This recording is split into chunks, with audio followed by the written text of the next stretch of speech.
তুমি কি জানো বাংলাদেশের জাতীয় মাছ ইলিশ আসলে সমুদ্রের বাসিন্দা? কিন্তু আশ্চর্যের বিষয় হলো প্রতি বছর বর্ষা এলে এই সমুদ্রের রানী নদীর দিকে ছুটে আসে কেন? সমুদ্র তো বিশাল, খাবারও এখানে প্রচুর, তবুও কেন সে ঝুঁকি নিয়ে শত শত কিলোমিটার পাড়ি দিয়ে এই নদীর দিকে আসে? এটাই আজকের রহস্য। ইলিশ মাছ মূলত থাকে বঙ্গোপসাগরের গভীর পানিতে। সেখানে তারা দল বেঁধে সাঁতরে বেড়ায়, খাবার খোঁজে আর বড় হয়। কিন্তু সময়ের সাথে সাথে প্রকৃতির এক অদ্ভুত ডাক তাদের টানে, একটা অদৃশ্য আহ্বান যেন বলে ওঠে, ফিরে চলো ঘরে।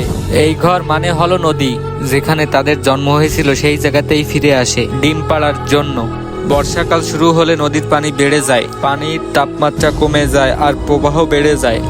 এই সময় ইলিশ মাছ নদীর দিকে যাত্রা শুরু করে, বঙ্গোপসাগর থেকে পদ্মা, মেঘনা, যমুনা, এমনকি গঙ্গা পর্যন্ত।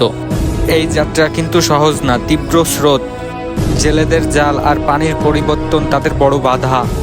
তবুও তারা থামে না, যেন তাদের ভিতরে কোনো অদৃশ্য শক্তি কাজ করছে। ইলিশ মাছ নদীতে আসে একটাই কারণে, ডিম পাড়তে।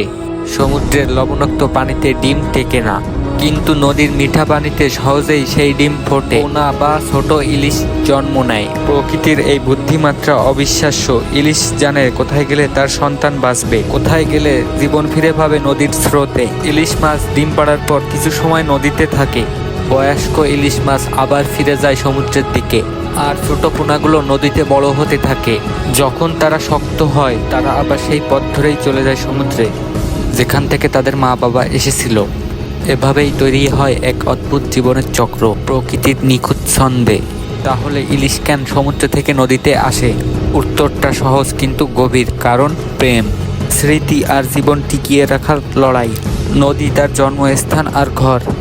বর্ষার পানিতে নদী যখন প্রাণ ফিরে পায়, ইলিশও তখন নিজের জন্মের স্মৃতিতে ভেসে যায় আর ফিরে আসে জীবনের উৎসে। তুমি কি ভাবতে পারো একটা ছোট মাছের ভেতরে কত বড় ভালোবাসা ও স্মৃতি লুকিয়ে আছে?